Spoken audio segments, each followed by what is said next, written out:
gembala yang baik pernah baca nggak? Iya. Yang nomor berapa? Apa itu ya tuh apa? Yohanes 10 pernah baca nggak? Yohanes 10? 10 berapa? 10:30. Bukan.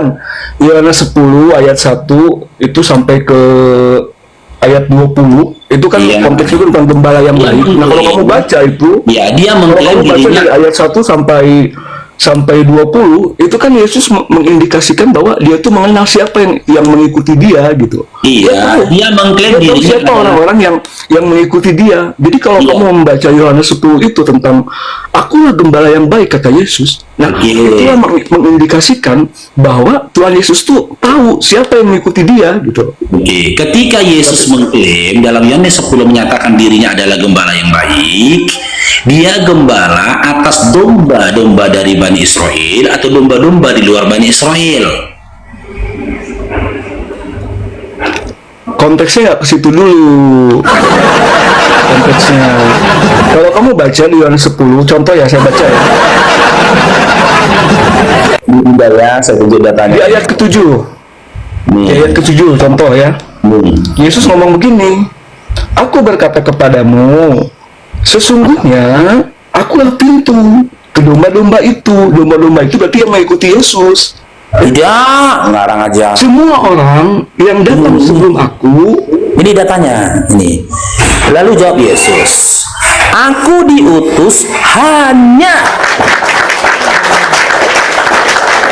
Ya kamu bacanya sepotong. Injil itu nggak hanya sebatas di ayat itu aja. Hanya. Nanti. Itu kan ada ayat 28. Kamu boleh. Itu Matiusnya ayat berapa itu?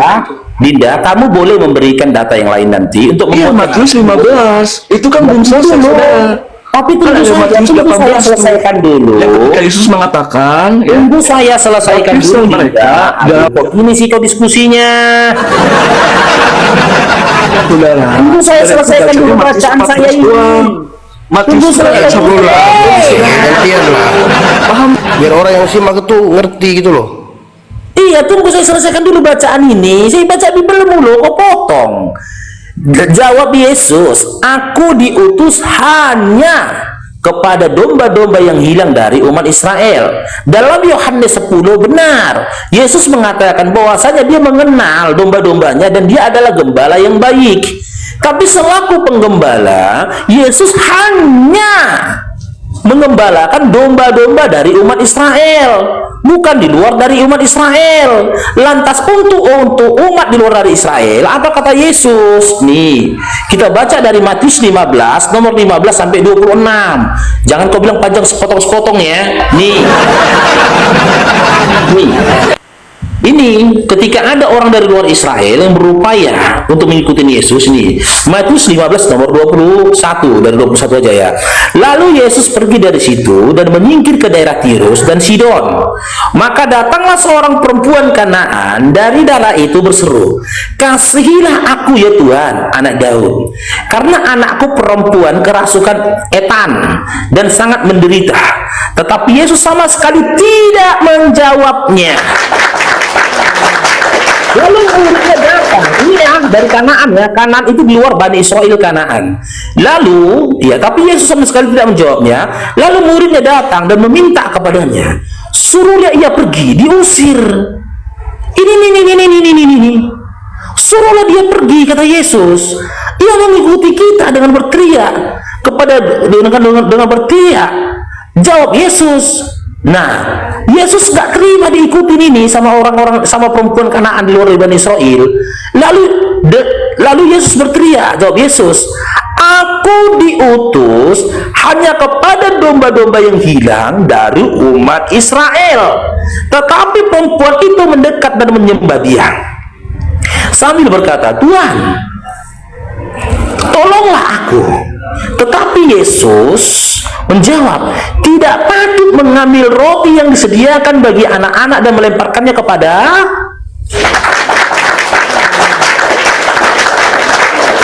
Karena dia adalah gembala yang baik, berdasarkan Yohanes 10, dia adalah gembala yang baik atas domba-domba Bani Israel. Dia tidak mau mengembalakan ini, guguk ini. Dia hanya untuk domba, bukan guguk. Dan dia mengumpamakan orang-orang di luar dari Bani Israel itu adalah guguk. Dan kalau kau baca dari ayat sebelumnya ini, dari ayat satunya ini dimulai dari nomor 10 ini. Yesus itu risih, diikuti sama perempuan dari Kanaan ini tadi. Nah, lalu kita baca ya di nomor 26-nya. Ya. Tetapi Yesus nomor 25-nya. Tetapi perempuan itu mendekat dan menyembah dia sambil berkata, "Tuhan, tolonglah aku." Nih. Tetapi Yesus berkata, "Tidak patut mengambil roti yang disediakan kepada anak-anak dan melemparkannya kepada ini." Kata perempuan itu, "Benar," kata dia. Benar, Tuhan. Namun, guguk itu makan remah-remah yang jatuh dari meja tuannya. Lalu kita lihat dia nomor 28 ya. Apakah Yesus menerima dia jadi domba atau malah menetapkan dia sebagai guguk? Maka Yesus menjawab dan berkata kepadanya, "Hai ibu, besar imanmu, jadilah kepadamu seperti yang kau kehendaki." Seketika itu juga anaknya sembuh. Tetap perempuan itu tetap jadi guguk.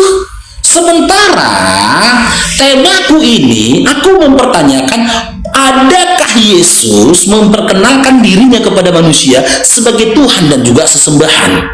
Kalau Anda membawa narasi tentang domba, Yesus hanya mengembalakan domba-domba tersesat dari Bani Israel.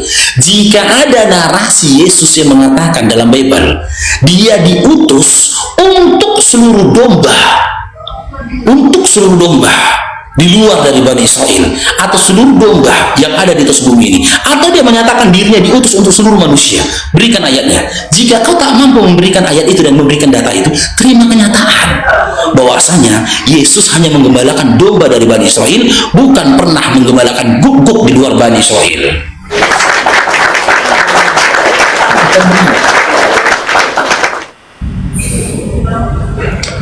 John Lee, silakan ditanggapin.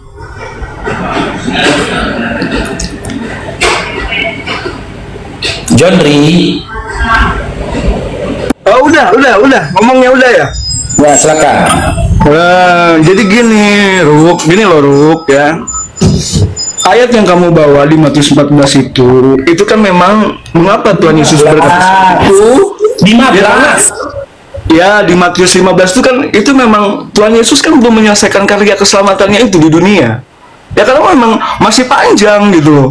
Tuhan Yesus kan belum diserahkan kepada ahli-ahli Taurat, belum disalib, ya kan? Belum bangkit, belum naik ke surga gitu kan? Itu masih panjang perjalanan itu. Makanya kalau kamu baca di Matius 28 itu, ya, saya buka kamera dulu ya. Nah, kalau kamu baca di Matius 28, itu Yesus tegas ngomong apa perintahnya.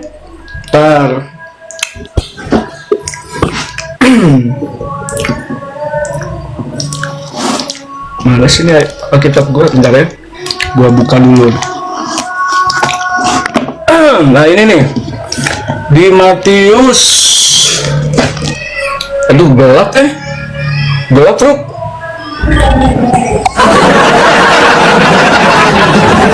Ini Ruk, Matius 28 berapa? Biar kita bacakan. Bentar Ruk ya, aduh gelap banget Ruk ini Ruk. Bukan gelap, malah kelihatan dompet gue yang tebal ini Ruk. Matiin aja deh. Dia gue bacain aja Ruk ya. Di Matius 28 ayat 18 dikatakan begini, "Karena itu pergilah, jadikanlah semua bangsa muridku dan baptislah mereka dalam nama Bapa, Putra, dan Anak, dan Roh Kudus, dan ajarlah mereka melakukan segala sesuatu yang telah kuperintahkan kepadamu, dan ketahuilah aku menyertai kamu sampai akhir zaman." Nah di sini dikatakan apa? Ya, dikatakan pergilah dan jadikanlah semua bangsa, berarti seluruh. Jadi nggak hanya terfokus kepada bangsa Israel, enggak, tetapi seluruh bangsa, suku-sukunya. Aduh, jangan kau bodohin orang. Jelas ya. Jadi makanya aku bilang tadi yang Farouq bawakan itu, yang Farouq bawakan tadi itu di ayat 15 itu ya, di Matius 15 itu kan berbicara Yesus kan belum menyelesaikan karya keselamatannya. Yesus belum disalib, Yesus belum bangkit dari kematian, Yesus belum naik ke surga gitu loh, Ruk. Jadi kalau kita membaca ayat itu memang harus sampai selesai gitu loh. Kalau kamu cuma terfokus di ayat di Matius 15, tapi kamu nggak baca sampai selesai, ya akhirnya kamu Tapi sedikit bang, di situ, sedikit gitu. Ya. Tapi begini bang, banyak ayat di Bible itu yang ditambah-tambahin sisipan, ya. Ya itu menurut akalmu yang sinting gitu. Iya emang. Bang Itu menurut otakmu yang dangkal itu. Oke, ini tadi ayat yang kamu kasih ya, Jandri ya. Iya, Matius 28. Nomor 18 sampai 19. Tapi poin 19 sebenarnya dari yang kau sampaikan tadi. Ya, oke. Saya tanya sama Jandri. Dari Matius 28 ini, dari nomor 18 sampai 19, sebut satu kalimat di mana narasi dan juga redaksinya mengarah kepada domba, di mana? Adakah di sini, adakah narasi di dalam Bible, di dalam kitab ini di mana Yesus mengatakan, jadikan semua bangsa domba-dombaku? Domba itu bukan bermakna itu kepada binatang, bukan. Domba itu berarti pengikut. Makanya Yesus katakan, akulah gembala. Itu kan sebuah makna perumpamaan, kiasan. Jangan kamu bahwa domba itu sudah saya kan untuk membantah, untuk tahu bahwa ketika kamu membawa bahwa Yesus hanya aku dengar loh, hei,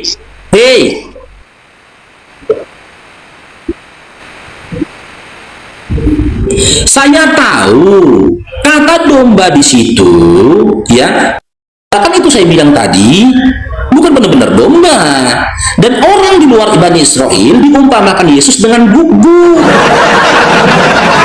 Tadi bilang tadi nggak usah kau kaji lagi tuh, ya. Sementara sebelum kau kasihkan data ini, saya tadi tanya ke kamu, sebut satu ayat di mana Yesus menyatakan diutus untuk seluruh domba. Tidak ada. Kau kasih data ini, Matius 28, 18, 19 ini. Dari narasi ini, di kitab yang kau berikan ini tadi, Matius 28, 19 ini, nah, di mana narasinya Yesus mengatakan, jadikanlah semua bangsa domba-dombaku? Ada? Tidak ada. Tidak ada. Di mana Matius 28, 19 ini, sebelum saya mengkaji tentang kebenaran dari ini semua, ya, ayat tambahan ini atau benar-benar perkataan Yesus, kita kaji. Di sini Yesus mengatakan, jadikanlah semua bangsa muridku, bukan hambaku. Kenapa kalian tuhankan dia? Harusnya kalian panggil dia guru, bukan Tuhan. Itu yang pertama. Yang kedua, ya, di dalam tradisi Yahudi, ya, seorang guru itu dipanggil dengan sebutan rabi, ya, rabi Yahudi. Seorang laki-laki yang belum menikah itu tidak boleh menjadi rabi. Boleh jadi guru. Kau baca, kau searching itu informasinya. Tidak boleh seorang laki-laki itu menjadi guru ketika dia belum menikah, pada posisi usia dia sudah pantas untuk menikah. Yang ketiga, kalau kau paksakan data ini, berarti dalam Matius 15 nomor 24, Matius 10 nomor 5 sampai 6, Yesus sudah berdusta. Di sini diajarkan murid-muridnya, ya, karena itu pergilah, jadikanlah semua bangsa muridku, kata Yesus. Sementara dalam Matius 10 nih, dia berkata lain, berarti dia berdusta waktu itu. Karena omongannya berubah-ubah. Ini Matius 10 nomor 5 sampai 6. Nih, kita buka datanya. Nah, Yesus mengutus ke-12 rasul. Ke-12 murid itu diutus oleh Yesus, dan ia berpesan kepada mereka. Ingat nih pesannya Yesus ini, ya. Ini sebelum dia dikatakan meninggal ini, ya. Janganlah kamu menyimpang ke jalan bangsa lain atau masuk ke dalam kota orang Samaria, melainkan pergilah kepada domba, kembali domba lagi, domba-domba yang hilang dari umat Israel. Dia mengutus Matius 12 muridnya itu menyampaikan pesan jangan masuk ke bangsa lain. Lah tiba-tiba ada Yesus, sosok Yesus yang dikatakan dalam Matius 28:19 berkata demikian. Berarti dia telah berdusta itu waktu dalam Matius 10 tadi. Gitu loh, harus terima kalian konsekuensinya, risikonya mengakui Yesus itu berdusta nih. Karena itu, pergilah jadikanlah semua bangsa muridku dan baptislah mereka dengan nama Bapa dan Anak dan Roh Kudus, dan ajarkanlah mereka segala sesuatu yang telah kuperintahkan kepadamu, dan ketahuilah aku menyertai kamu sampai dengan akhir zaman nanti. Nah, sekarang menjadi pertanyaannya, ya, jawab Jendri, ya. Siapa yang berdusta? Sosok Yesus yang berbicara dalam Yohanes 10, Matius 10 nomor 5-6, atau sosok Yesus yang berbicara dalam Matius 28 nomor 19? Saya jawab ya. Yang berdusta itu ya saudara saudara Farouq lah. Iya, mengapa saya katakan justru saudara Farouq inilah yang penuh dengan kedustaan, manipulatif begitu loh, penuh dengan kedustaan, dusta yang nyata gitu loh.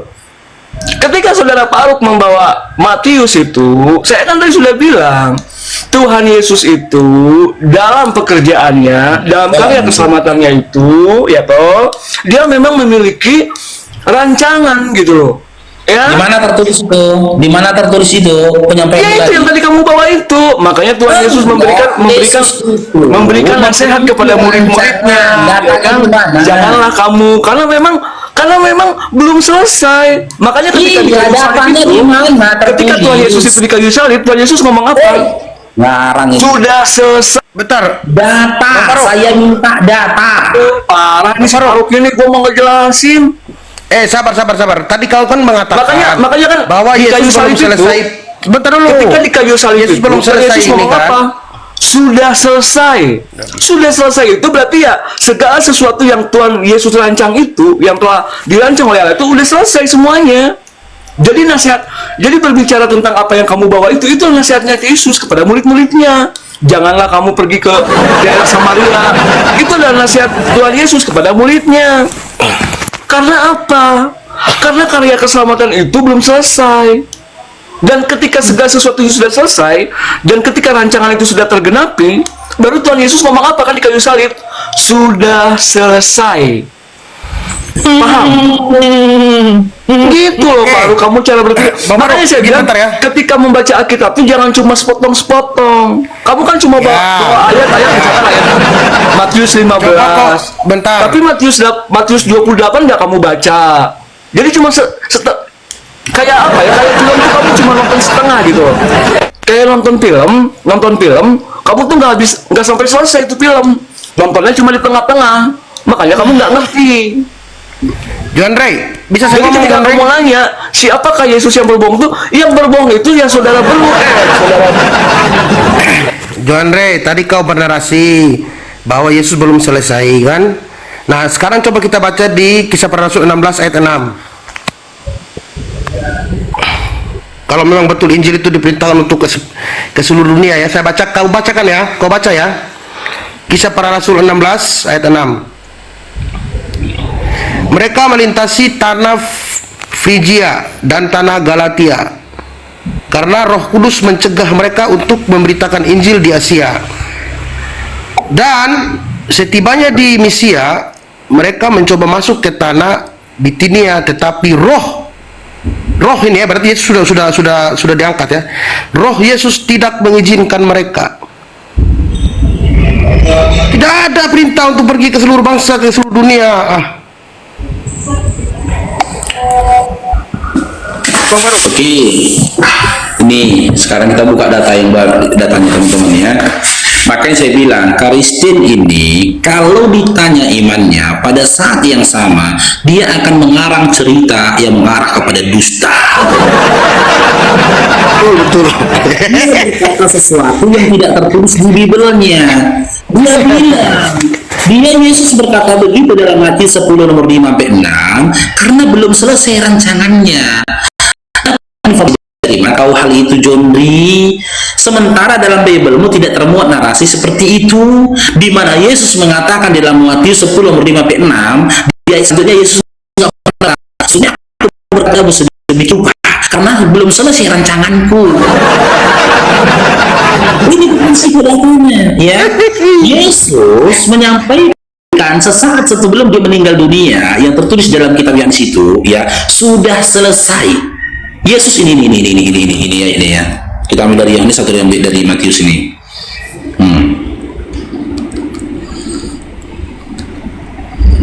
Ini.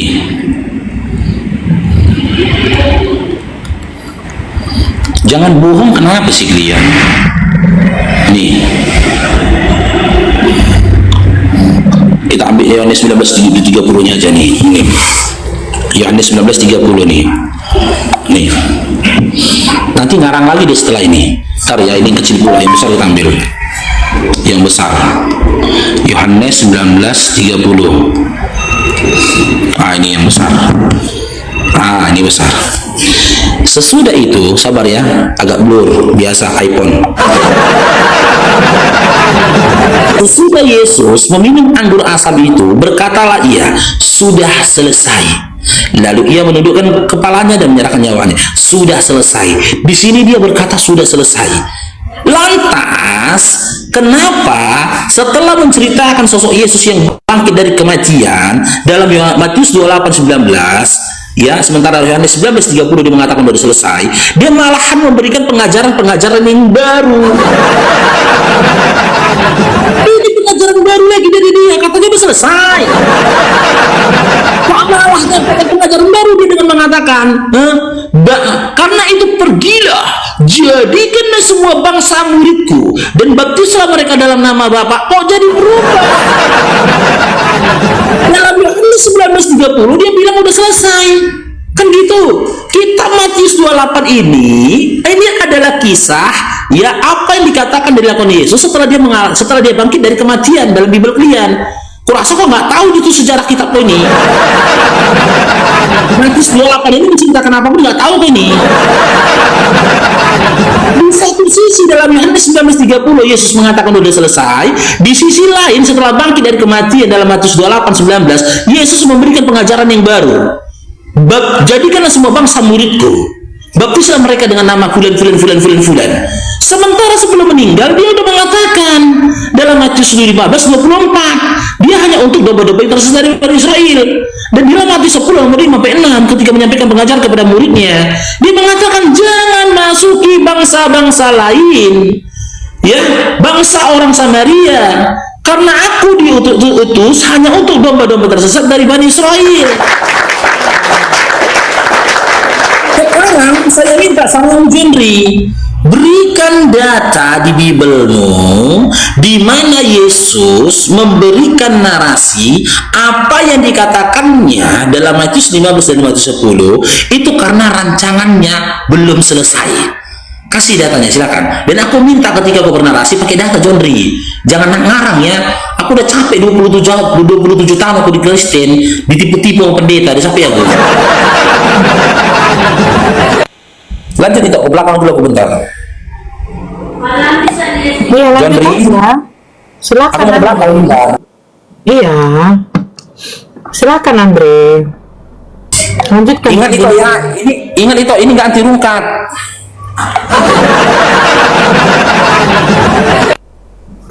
Kau suruh saya lanjutkan, kau tahu saya ini tukang rungkatkan. Ya, Andre.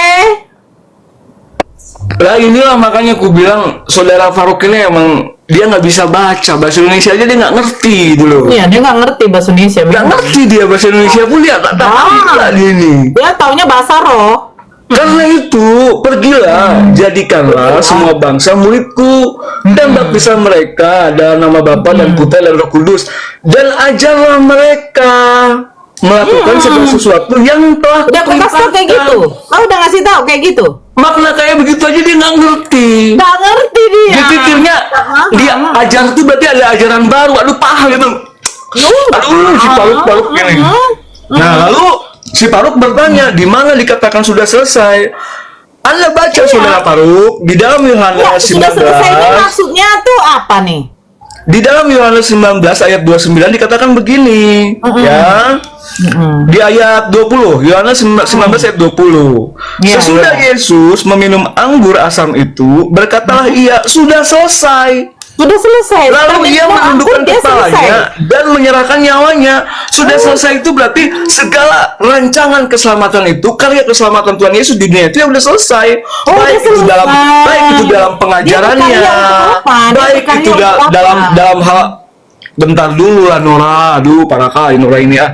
Enggak, dia berkarya untuk apa? Ya karya keselamatan itu Noora, agar manusia itu Ini dimerdekakan. keselamatannya untuk siapa?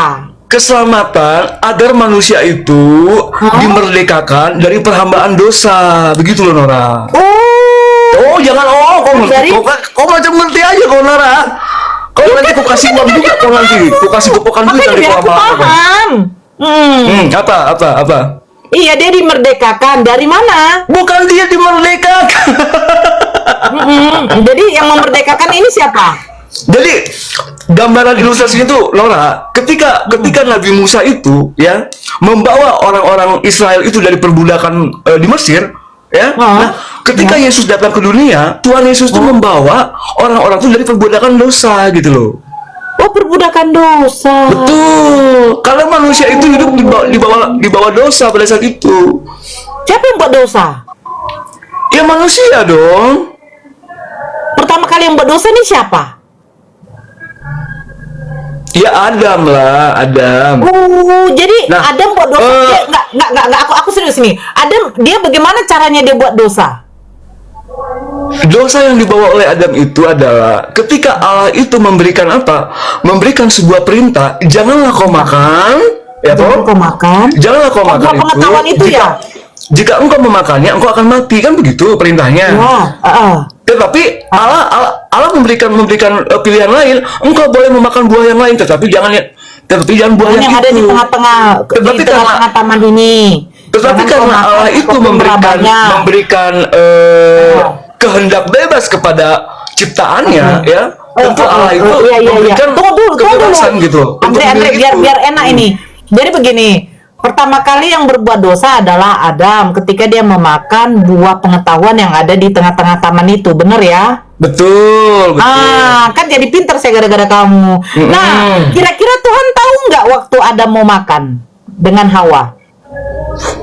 Iya tahu dong, tahu. Oh tahu.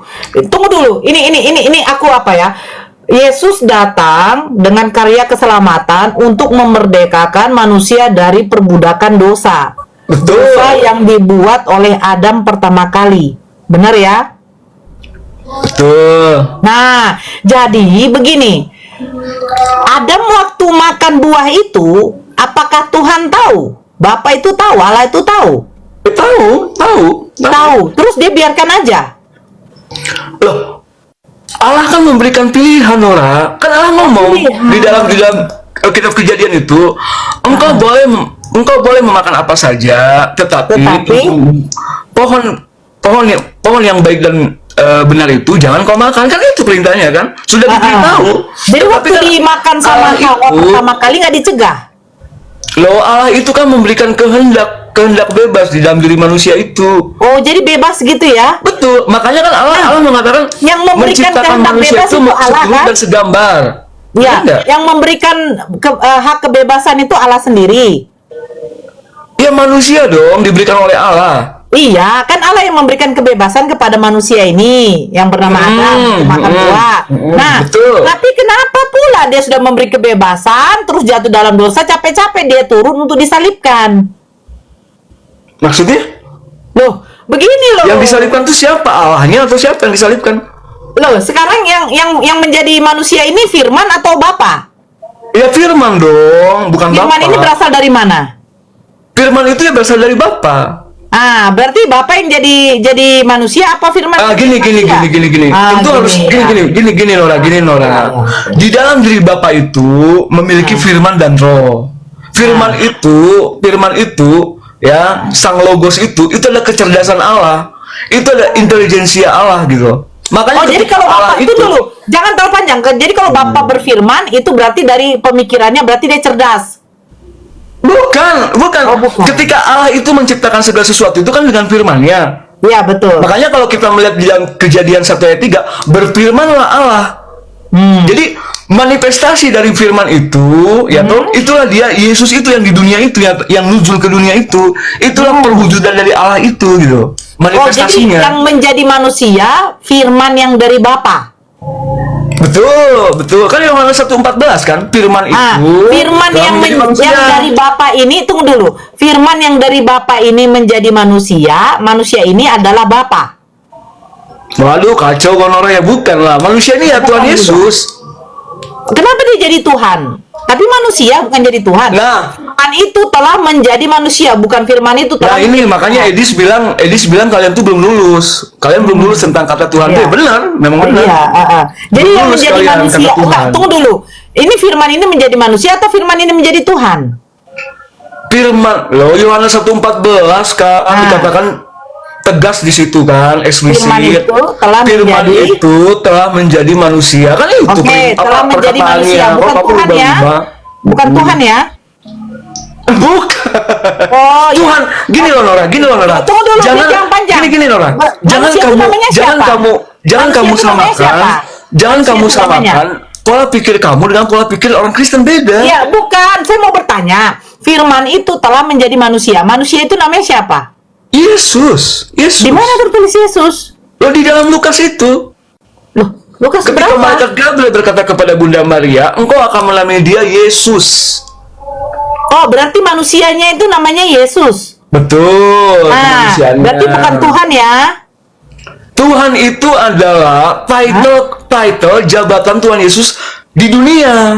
Siapa yang memberikan jabatan kepada Yesus sebagai Tuhan? Ya di dalam Matius 28 itu kan dikatakan segala kuasa di langit dan bumi serahkan oleh Bapa kepadaku. Iya. Jadi diserahkan ketika kepada Bapak Yesus. itu Ya, tunggu dulu, gini sebentar, begini Jo Andre. Sebentar, sabar.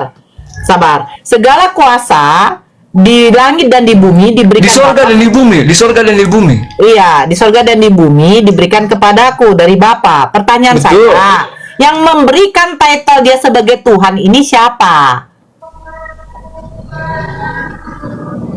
Iya Lukas dong. Di dalam Lukas 2:11 kan dikatakan begitu. Lukas 2:11 Ketika malaikat Gabriel menampakkan diri kepada para gembala itu, malaikat Gabriel kan memberitakan telah lahir bagimu Kristus Tuhan di kota Daud. Ya, juru selamat. Ya, telah lahir bagimu juru selamat yaitu Kristus Tuhan di kota Daud. Nah, Oke, Kristus itu kan artinya gelar. apa? Kristus itu artinya kan apa? gelar. Tuhan juga gelar. Saya tanya, Kristus artinya apa? Kristus itu diambil dari bahasa Yunani itu Kristos, artinya itu yang diurapi. Nah, yang diurapi ini Tuhan atau manusia? Loh, kan di situ ada dua gelar, Noora. Ya, Saya tanya. Kamu nggak ketawa? Di yang situ kan ada diurapi. di situ kan ada dua title, Oke, kan? sebentar. Telah Yang lahir diurapi ini, bagimu juru selamat yaitu Kristus, dia Tuhan. Kan ada yang dua gelar di diurapi, situ, kan? Sebentar, Andre. Yang diurapi ini manusia apa Tuhan? Gimana? Yang diurapi ini manusia apa Tuhan? Yang diurapi itu yang manusia. Oke. Yang diurapi itu kan imam, Sebentar, raja, dan sabar. nabi. Ini kamu sabar. nggak paham, ini kamu Noora. Hari ini Lukas 2 nomor 11. Saya tidak perlu apa. Hari ini telah lahir bagimu juru selamat, ya kan? Yaitu Kristus yaitu Tuhan ada di tulisan kota Daud. yaitu Sabar. yaitu Kristus itu siapa? Kristus itu yang diurapi. Nah, yang diurapi ini manusia apa Tuhan? Manusia. Oke. Imam. Udah, selesai. Imam, Sabar, raja, dan sabar. nabi itu itulah Andre, orang yang sabar. diurapi. Andre, Enggak, biar sabar. kamu paham, biar Noora paham Ya, dulu. sabar yang dulu, diurapi itu sabar. adalah imam, raja, dan nabi. Sabar. Ya, biar kamu paham. Sabar dulu. Anda bisa silakan. Itu kayak perempuan. Dari sini sabar loh. Berarti saya bisa tuntutan kamu. Nah, Oke. Kristus ini artinya manusia yang diurapi, betul? Betul. Nah, yang mengurapi Yesus siapa? Yang mengurapi, ya itulah Siapa? Maria Magdalena itu. Lah malah ketawa.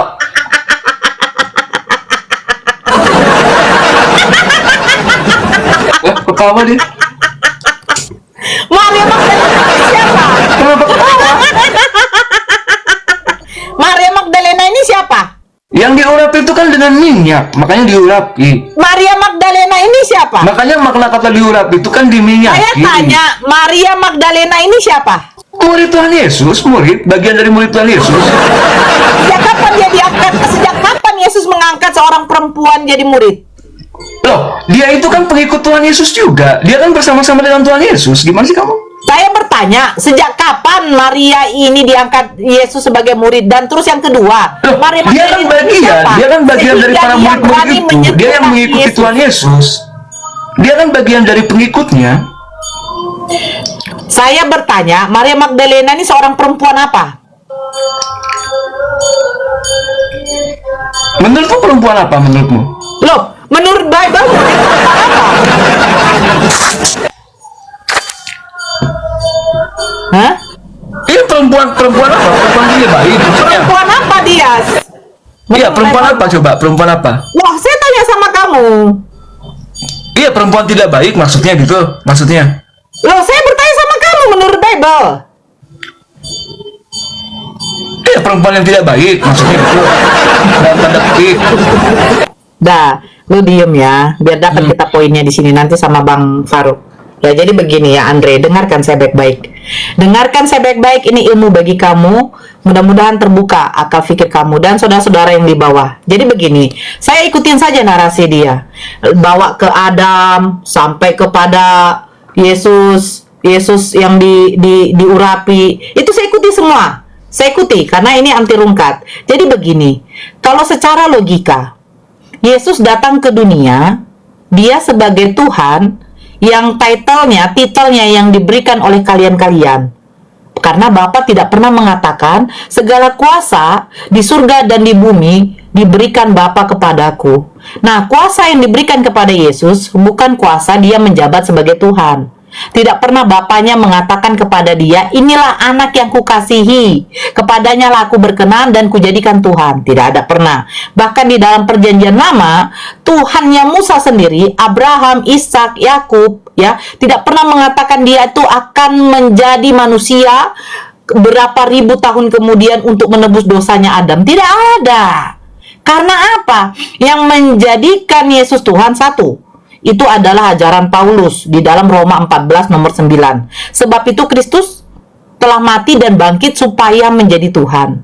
Supaya menjadi Tuhan dia harus mati dan bangkit. Ajaran Paulus yang menjadikan Yesus itu adalah Tuhan. Sementara Yesus mengajarkan kepada pengikutnya, ada yang harus disembah, yaitu siapa? Bapa yang menciptakan langit dan bumi. Banyak tertulis di dalam apa? Matius, Markus, Lukas, bahkan Yohanes menuliskan Yesus hanya mengajarkan menyembah hanya kepada satu-satu Tuhan, yaitu Bapa yang menciptakan langit dan bumi. Yang menjadikan Yesus Tuhan itu adalah ajaran dari Paulus. Bahkan Paulus sendiri bertentangan ajarannya dengan Yesus. Yesus mengatakan selagi dunia ini belum runtuh, hukum Taurat itu masih berlanjut, masih dilaksanakan. Tapi Paulus mengatakan apa? Yang hidup di bawah hukum Taurat itu terkutuk, bahkan tidak dibenarkan di hadapan Allah. Jadi paham ya Andre ya? Kalau kamu berpikir, makanya saya tadi tanya, apakah Adam berbuat dosa? Itu tahu Allah Bapaknya? Tahu kata kamu. Nah, ini suatu kebodohan. Kenapa? Suatu kebotolan. Kenapa saya katakan begitu? Coba, saya tahu ketika anak saya nanti ya, kalau makan cabai terlalu banyak dia sakit perut, terus saya biarkan. Saya biarkan anak saya makan cabai terlalu banyak. Akhirnya apa? Mencret dia. Yang rugi siapa? Saya. Karena saya harus bawa dia berobat. Nah, Bapa, Allah, Elohim mengetahui Adam ini dan Hawa ini memakan buah itu, terus dibiarkan. Konsekuensinya ketika kamu makan buah itu, kamu akan berdosa. Nah, beribu-ribu tahun kemudian dosa itu ditebus oleh siapa? Oleh Tuhan oleh manusia yang menjadi Tuhan. Ini manusia menjadi Tuhan. Karena apa? Ketika manusia ini dilahirkan oleh Bunda Maria, dia belum bisa menjadi Tuhan. Nah ini Gabrielnya Jo Andre. Kau bilang karya keselamatan. Keselamatan bagaimana? Suatu kebotolan. Ada Tuhan membiarkan makhluk yang memakan buah itu, konsekuennya akan menjadi dosa, dan dosa itu beribu-ribu tahun kemudian akan ditebus oleh yang namanya Tuhan juga. Begitu Jo Andre. Terus kamu mengatakan urapi. Udah ini kepanjangan, saya tanggapi dulu. Nggak usah ditanggapi. Saya tidak perlu kamu menanggapi karena kamu memang sudah BOTO. Enggak, ini ya? kamu narasinya parah nih, nggak bener, kamu salah. Ya, kau dengarkan saya saja di bawah. Begini ya. Yang kedua, apa dikatakan? Hari ini telah lahir bagimu juru selamat, yaitu Kristus Tuhan di kota Daud. Kristus itu artinya apa? Yang diurapi. Yang diurapi ini manusia apa Tuhan? Jelas manusia. Nah, yang mengurapi Yesus siapa? Jelas Tuhan. Kristus Tuhan. Manusia yang diurapi Tuhan. Kau bilang Maria Magdalena. Maria Magdalena ini siapa? Kamu nggak tahu tradisi Yahudi ya? Kalau tradisi Yahudi, seorang perempuan dengan laki-laki yang belum dan bukan menjadi suami istri, itu tidak boleh bersentuhan. Kok kamu gampang kali membuat Yesus itu terhina? Kok gampang kali kau membuat Yesus itu menjadi laki-laki yang gampangan kalau dibilang ya? Kenapa? Karena Yesus itu mengikuti tradisi nenek moyangnya. Yang belum suami istri itu tidak bisa disentuh oleh yang bukan mahramnya. Kok gampang kali membuat Yesus itu dijamah-jamah oleh perempuan yang tidak baik. Itu loh. Ya, kamu jangan, makanya dibilang itu Farouq, jangan melakukan pembotolan sama kami. Kami sudah cukup lama dibotol-botolkan oleh pendeta kamu dengan kisah-kisah yang ternyata kisah itu tidak benar. Kisah yang diajarkan oleh Yesus tentang dirinya, tentang siapa yang menciptakan dia, dengan kisah yang diajarkan oleh pendeta-pendeta di gereja, itu bertentangan. Ajaran Yesus dengan ajaran Paulus, dengan ajaran pendeta ini bertentangan. Betul yang dibilang itu Farouq. Kalian ini Kristen cakar-cakaran. Kenapa? Ajaran Yesus berbeda, ajaran Paulus berbeda. Nah, ajaran Kristen ini berbeda juga. Jadi kalian ini cakar-cakaran. Tidak mengikuti ajaran Yesus, yang satu tidak mengikuti ajaran Paulus, yang satu tidak mengikuti ajaran dirinya sendiri. Jadi kalian ini ajaran siapa sih? Gitu. Ajaran sesat kan Noora. Ya, kan betul Bang Al. Cobalah. Iya, betul. Berapa denom? Berapa ratus ribu denom mereka di dunia ini bertentangan dengan ajaran Yesus. Yesus fix mengatakan apa? Sembahlah hanya kepada Tuhanku Tuhanmu, Allahku Allahmu. Hidup yang kekal itu bahwa mereka mengenal Engkau satu-satunya Allah, itu Tuhan yang benar, dan Yesus Kristus adalah utusan. Fix Yesus utusan, fix Nabi Musa utusan, fix Nabi Daud utusan, fix Nabi Muhammad utusan. Selesai. Gitu. Makan itu, lanjut. Itu bukan yang tadi, nggak nyambung, nggak akan dapat poinnya. Saya nggak suka begitu. Oke, kita sapa dulu ini si Paragat tadi. Ya, Dinda Paragat. Gelap kali Dinda, hidupin lampunya Dinda. Enggak lah, kamu udah lihat saya tadi Farouq. Gelap loh. Gimana sih? Nah, saya nggak pakai efek, udah saya bilang. Kita lanjutkan yang tadi ya Farouq ya, boleh nggak? Udah, tadi dan nyimak, saya jawab tadi. Nah, apakah Nabi Musa itu Islam? Jawab dulu. Iya, sudah saya jawab tadi ya. Mana datanya Pak? Islam itu saya panggil. Islam itu sebutan orang-orang yang berserah diri kepada Allah, ya, pada pribadinya disebut Muslim. Sedangkan kelompoknya itu disebut dengan din Islam. Ya. Din Islam adalah din yang menyembah kepada Allah. Ya, untuk dalilnya saya mulai dari surah Asy-Syura ayat 13. Jangan lompat lagi Dinda ya. Biar terarah, saya kunci dulu statementnya. Islam itu agama bukan? Iya, Islam itu agama, sebutan. Semua mendengar ya. Nanti ini saya kasih datanya, jadi Dinda. Tolong jelaskan kepada saya, ya. Tolong jelaskan kepada saya Loh, kok berubah lagi pertanyaannya? Ini aku tunjukkan dulu. Ini korelasinya loh. Oh, itu dulu, silakan. Nah, Musa itu hanya menyembah kepada Allah, sama dengan umat Islam. Dia Allah telah mensyariatkan bagi kamu din yang diwasiatkan kepada Nuh juga, yang juga kami wahyukan kepada Nabi Muhammad sallallahu alaihi wasallam, dan yang kami wasiatkan kepada Ibrahim, Musa. Di sini din itu disebut di dalam bahasa Arabnya ad-din, ya, minat dini, ini din teman dinda ya. Nah, selanjutnya kita ke surah Al-Baqarah ayat 132. Ya, Al-Baqarah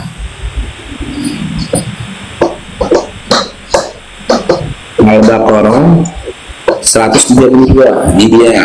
Ini. Ya. Ini. Ya, lakumuddin, din juga ini dinda ya. Ibrahim mewasiatkan ucapan itu kepada anak-anaknya, dan demikian pula Yakub. Ya, wahai anak-anakku, sesungguhnya Allah telah memilih din ini untukmu. Janganlah kamu mati kecuali dalam keadaan muslim. Lalu di zaman Nabi Muhammad SAW, ya, din itu disebut namanya dengan sebutan ini dia.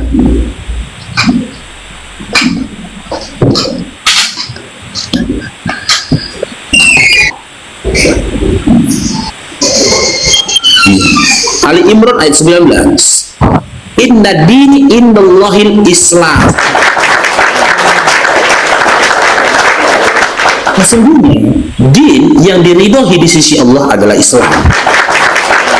Dari korelasi ayat surah 13 dilanjutkan kepada surah Al-Baqarah 132, lalu din itu disebut Islam dalam Ali Imran 19, bisa dipastikan berarti Musa yang merupakan anak keturunan dari Ibrahim adalah Islam. Boleh saya tanggapi? Silakan, Dinda. Oke.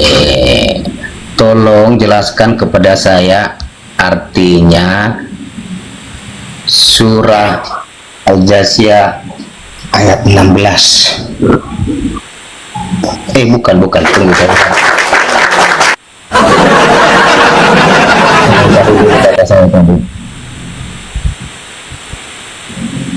Oh iya, benar. Al-Jasiyah ayat 16. Terus ketemu kangen, inilah saya ngetes orang. Ayo, 1 jam kemudian. No, ayat 16. Iya, kurang jelas suara saya tuh. Pak Ustadz, apa yang mau ditanya Dinda? Tolong dulu artikan terjemahannya. Awal terjemahannya, sungguh kami benar-benar telah menganugerahkan kepada Bani Israel kitab suci, hukum, dan kenabian. Kami pun telah menganugerahkan kepada mereka rezeki yang baik, dan kami lebihkan mereka atas umat yang lain di alam ini pada masa itu. Yang mau ditanyakan apa, Dinda? Kenabian itu ke siapa diserahkan? Pak Ustadz saya panggil ya. Oke. Pada masa itu diberikan kepada Bani Israel, tapi untuk Nabi Muhammad SAW tidak berlaku dalil itu. Karena apa? Nabi Muhammad SAW mendapatkan legitimasi langsung dari Allah bahwasanya dia Nabi. Tertulis di dalam surah Al-Adzab 45. Yang saya tanya Musa, paham enggak Pak Ustadz? Al-Adzab 45. Enggak, yang saya tanya Musa Pak Ustadz. Yang saya tanya Musa. Dinda, dengar dulu Dinda, dengar abangnya dulu. Dalil itu hanya informasi, ya, sebuah berita yang disampaikan oleh Allah kepada Nabi terhadap umat terdahulu. Umat terdahulu, kenabian itu ya lahir dari anak keturunan Bani Israel, dan juga kerasulan tidak pernah dari Yunani. Kau bertanya, kok aku mau menjawab ini jangan kepotong-potong. Apalagi sosok seseorang yang ngaku-ngaku melihat cahaya lalu mengklaim dirinya rasul, sementara bapak mamanya tidak diketahui siapa namanya. Kalau untuk kenabian Nabi Muhammad SAW, ya itu punya legitimasi tersendiri dalam surah Al-Adzab 45.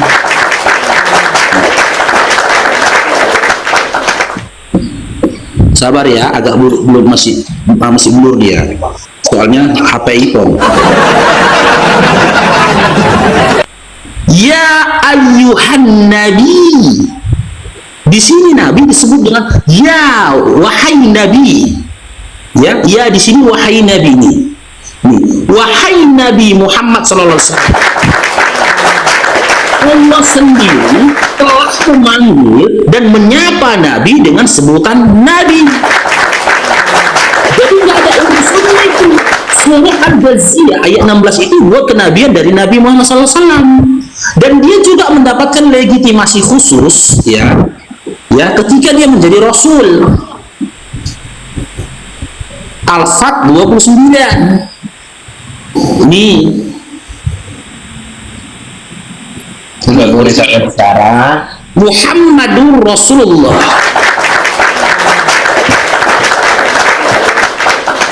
Nabi Muhammad adalah utusannya Allah. Jelas tidak ya? Ya silakan. Pak Ustadz, anak PAUD juga paham pertanyaan saya. Yang saya tanya Musa. Loh, Musa kan bisa jawab. Mana kamu jawabnya? Saya menjelaskan dalam bentuk bahasa Indonesia. Saya tidak bisa dengan bahasa Bina. Di sini ada dinyatakan. Ketika akalmu tidak bisa saya bicara Pak Ustadz. Diam. Ketika inimu tidak bisa memahami data-data dan narasiku, jangan aku yang kau salahkan. Kan data udah sebanyak itu kuberikan, kau bilang mana jawabannya kau? Itu begini Pak Ustadz. Makanya waduh, anak PAUD mendingan deh. Di situ dinyatakan, tolong terjemahkan ini baik-baik ya. Kamu bicara bahasa Indonesia. Saya panggil Pak Ustadz atau panggil apa? Abang saja, panggil abang. Udah berapa umurnya? Hah? Udah berapa umurnya? Loh, aku jadi abangmu bukan karena umur, tapi karena akal. Kau masih menyembah manusia yang tidak bercelana, berarti kau gak punya akal. Santai. Dengar, tidak penimbang efek. Apalagi laki-laki kalau berakal tidak penimbang efek. Ya, benar. Tahu dia. Bang Paragat, Dulu, santai. Bang Paragat, Oh. dengar, dengar dulu. Enggak, sebentar. Kan anak PAUD aja paham dengan pertanyaanmu. Anak PAUD aja tahu kalau Tuhan tidak mungkin bisa mati. Iya, nggak Anak PAUD apa-apa. aja tahu kok. Iya. Nah, ya udah. Fokus di sini dulu. Bisa mati. Gitu loh. Jangan mereka kemana-mana dulu. Apakah ini metode mengalihkan pembicaraan? Jangan melebar. Udah lanjut aja kau. Ya, santai. Santai aja. Biar lebih paham, biar lebih enak, Anda bacakan terjemahannya dan maknakan letter-let. Saya tunggu kepintaran bahasa Indonesia Anda. Biar Surat semua mana ini? Surat mana? Nanya surat mana lagi? Penonton, saya sudah bilang tadi, saya baca meminta cuma satu data. Kok Anda tanya lagi surat yang mana? Berarti Al-Jaziyah tadi yang mau kamu kita kaji lagi. Bacakan artinya, terjemahkan letter-let. Makanya kalau diskusi itu bang harus tahu data mana yang disodok. Kan Karena pertanyaan saya dikit, jawabnya banyak. Kau aja nggak tahu. Oke. A'udzubillahi minasyaitonirrajim nih ya. Tapi kok bisa dijelaskan? Al-Jaziyah ayat 16. A'udzubillahi minasyaitonirrajim. Bismillahirrahmanirrahim. walaqad atayna bani Israil al-kitaba wal hikma wan nabuwwata wa razaqnahum min at-thayyibat wa faddalnahum 'alal 'alamin. Apa yang mau kamu kaji di sini? Kenabian itu diberikan kepada siapa di situ? Oke, atas dasar apa kamu katakan dari original teks ini ada pengkhususan di sini? Orang bertanya Atas dasar apa? Setelah saya baca original teksnya, atas dasar apa kamu katakan di sini ada narasi pengkhususan? Atas dasar apa? Berarti maksudmu terjemahannya saya salah. No, bukan terjemahannya yang salah. Kau dikasih terjemahan pun, Mas gagal kau memahaminya. Itu hanya kau itu umat terjemahan yang hanya percaya kepada terjemahan tanpa memahami original teksnya. Gak heran kau panggil adinda, terlalu banyak. karena akalmu itu belum berkembang. Kau yang tak ngerti apa-apa, kau mau pancing aku membahas ini secara original teks. Gak mampu. Saya mancing ikan. Sekarang oke, kita kembalikan ke terjemahan karena kau mau terjemahan. Oke, dari narasi terjemahan ini tadi, kalimat yang mana yang kau katakan pengkhususan? Tidak di luar itu. Kalimat yang mana? Dari kalimat yang mana kau katakan pengkhususan? Ini yang bicara siapa? Biar anda ketemu dulu siapa pengkhususannya. Ini yang bicara siapa? Silakan. Kamu maunya oke, saya tunjukkan terjemahannya di sini. Silakan. Saya tanya kamu, ini yang bicara siapa? Yang berbicara Allah. Dengar, aku jelaskan lagi ya. Ya, di dalam surah Al-Jathiyah 16 ini, Allah memberikan informasi kepada Nabi Muhammad SAW bahwasanya pada masa kapan? Pada masa sebelum Nabi Muhammad SAW, kenabian itu banyak ya, nabi itu lahir dari anak keturunannya Bani Israel. Pada masa itu, makanya di sini dalam terjemahan diberikan penjelasan pada masa itu. Tapi kalau kau menggugat penjelasan pada masa itu dalam terjemahan ini, ayo kita kaji dalam original teks biar kau memahami redaksi bahasa Arab. Saya tanya di situ begini, Pak Farouq ya. Terjemahannya artinya kan, telah kami berikan kepada Bani Israel ya kitab atau dalam buka kurung tutup kurung Taurat, ada koma, kekuasaan dan kenabian, dan kami menganugerahkan kepada mereka.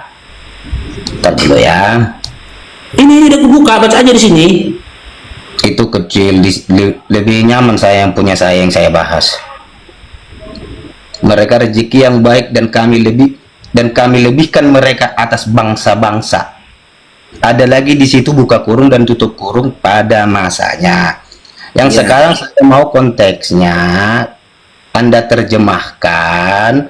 Kami telah berikan kepada Bani Israel